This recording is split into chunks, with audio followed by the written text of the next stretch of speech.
Hi guys, and welcome back to Gardening with Creations by DX & Co. Today I wanted to talk about a topic that seems to be very difficult to understand for a lot of new gardeners and some tenured gardeners as well. So whether or not you're just getting started with gardening or you've been gardening for a long time, this video hopefully will help you have a better understanding of what I've learned in my research when it comes to grow lights. So let's get started.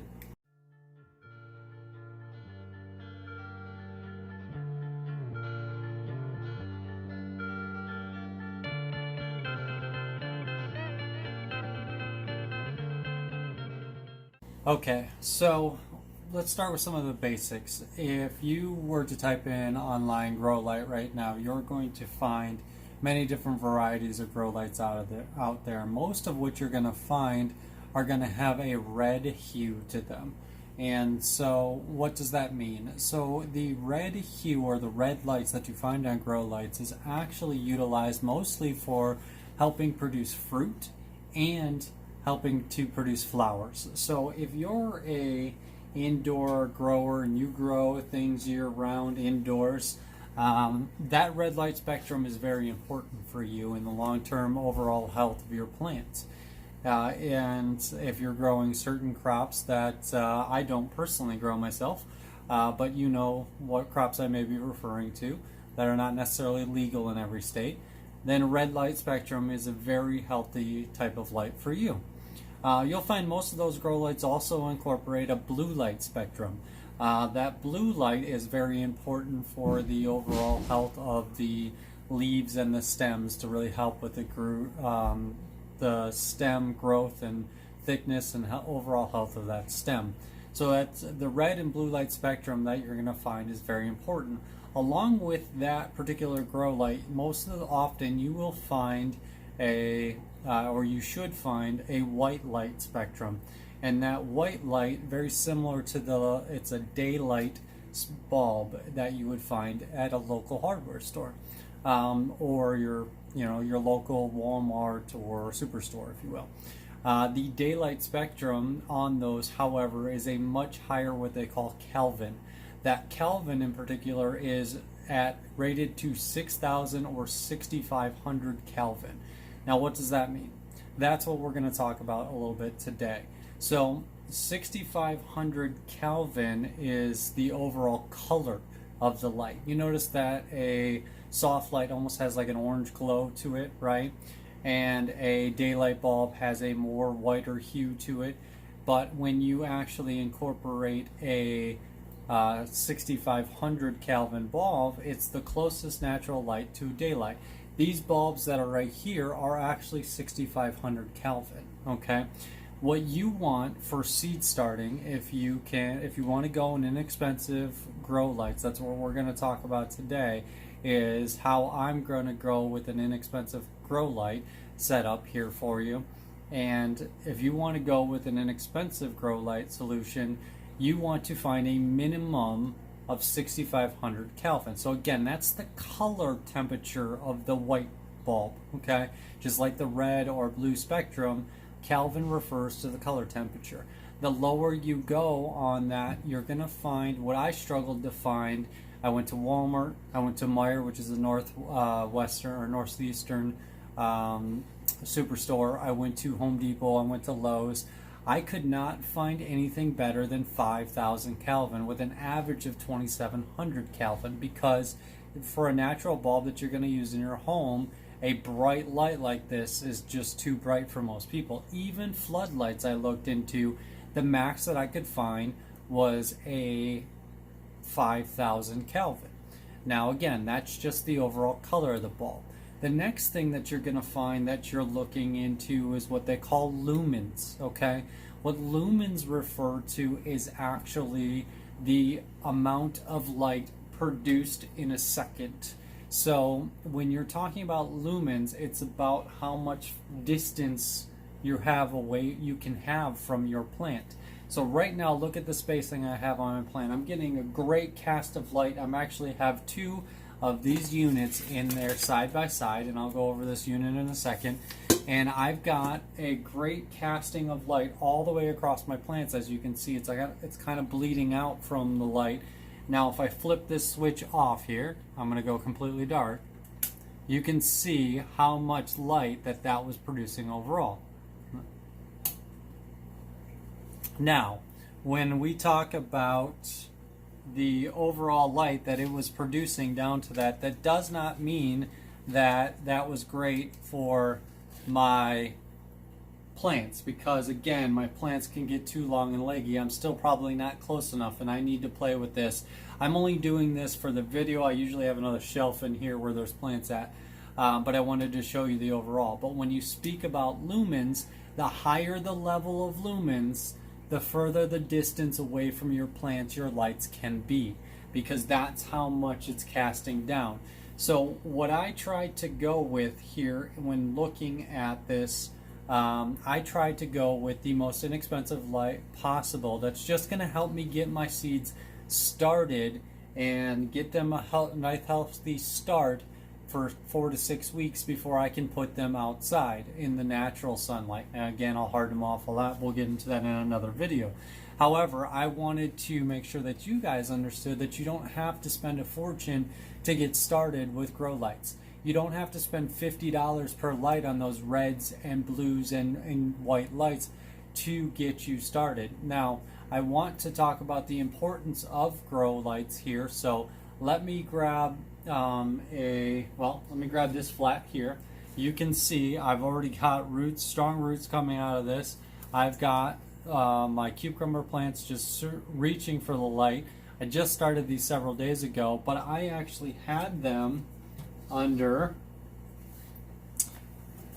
these grow lights to start. So a fluorescent bulb, not very strong. In particular, I don't know what the actual Kelvin rating is on these, or the lumen rating on these, but they were sitting literally inches off the top of this, and you can see how they're still stretching for the light there.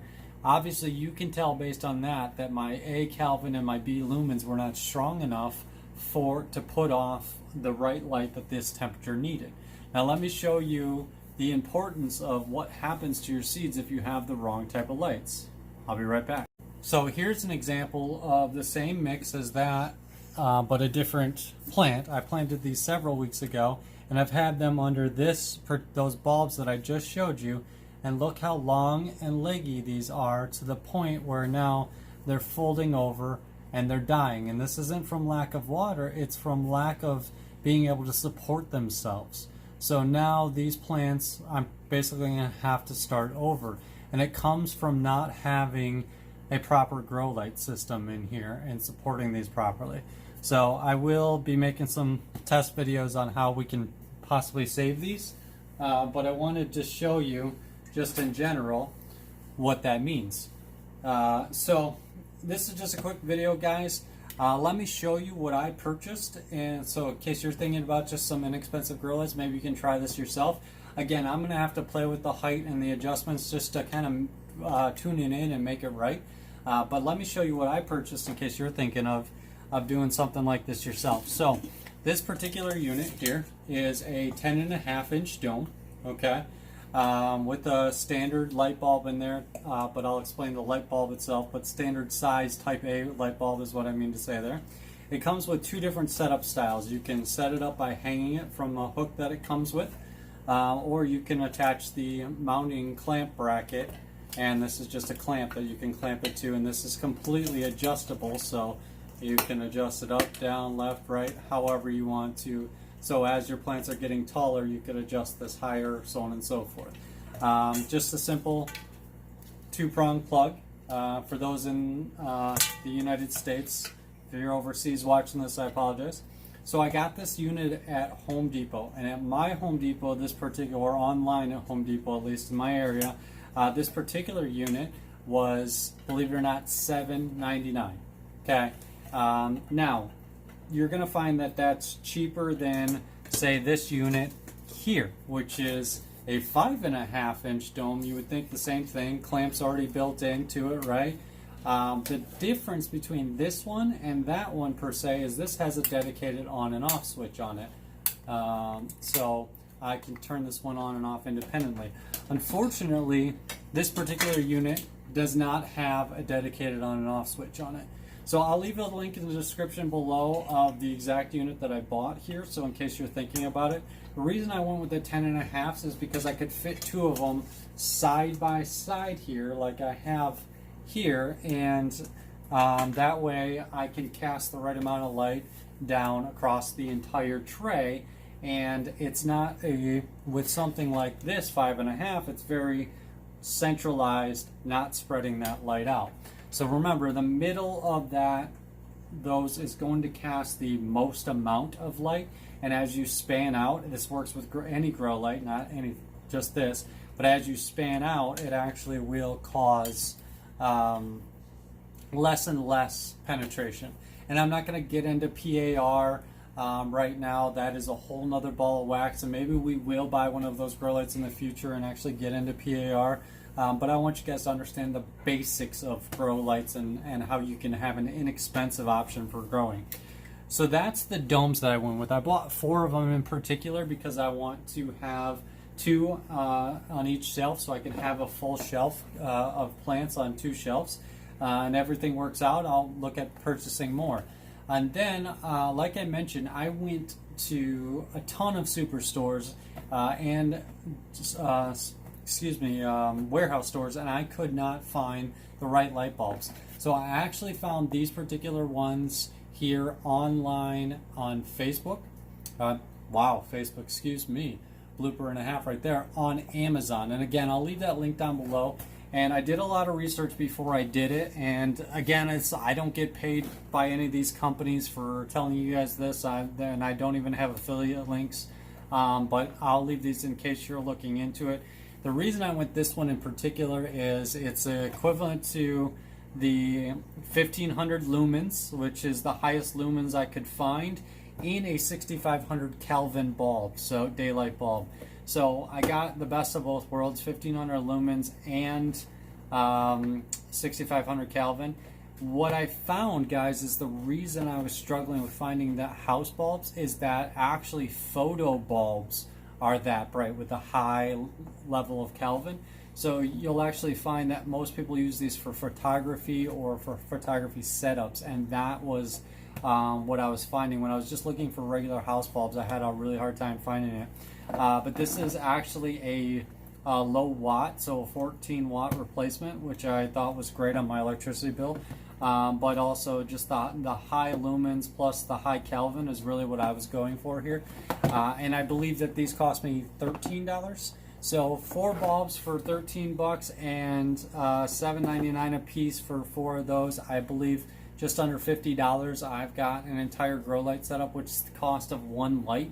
That would have barely covered 1 shelf, and I wasn't even 100% sure that I was sold on that particular light, because as you find these lights, they get more and more and more expensive, and they have fans built in.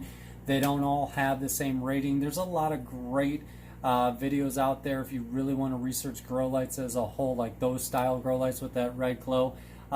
Epic Gardener has a great series on that. He does some great videos on it, so if you want to check somebody out that really understands grow lights for growing indoors all season long term, that's the route that I would take. But just getting your seeds started and getting a healthy root system and a healthy start, all you need is to simulate sunlight, which is that 6500 Kelvin or above. And so I really wanted you guys to see this video, get a understanding of all the research that I did, and the reason that I went this way, and just that you don't have to spend a ton of money to get a good grow light system. So I plugged all these things into one other benefit of the light bulbs themselves. They say right on the bulb itself, let me see if I can take it out, but it does say right on the bulb itself. I don't believe it said it in the description even, but it says right here, suitable for damp locations.